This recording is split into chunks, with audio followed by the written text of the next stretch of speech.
আজকের বিপিএল এ কোনো ম্যাচ হবে না, এইটা নিয়ে আমার কোনো মাথা ব্যথা নাই। আমার কথা হচ্ছে যেসব দর্শকরা টিকিট কাটতে মাঠে ঢুকছে তাদের টিকিটের টাকা কে ফেরত দিবে? তাদের টিকিটের টাকা কে ফেরত দিবে? মিথুন দিবে, তামিম দিবে, না শান্ত মিরাজরা দিবে? তাদের টিকিটের টাকা কে ফেরত দিবে? এই দায়ভারটা আসলে কার? নাজমুল ইসলাম যারে নিয়ে অভিযোগ, সে যে কথাগুলো বলছে, একটা কথা মিথ্যা বলা নাই।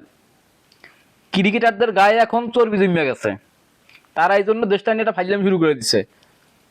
যেই দর্শকদের কারণে তারা আজকে সুপারস্টার, স্টার, দর্শকদেরই গোনায় ধরে না। এখন এরা খেলবে না, এরা মন চাইলেই খেলবে না।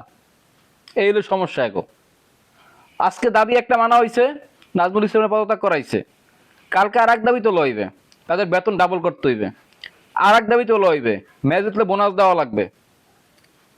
এটা হচ্ছে বাংলাদেশ ক্রিকেট একটা সিন্ডিকেট। যেই সিন্ডিকেটের মূল হতে হচ্ছে তামিম ইকবাল খান। এক সময় খুব আমি ওর বড় ভক্ত ছিলাম, কিন্তু এখন আর নাই বা বললাম কথাটা।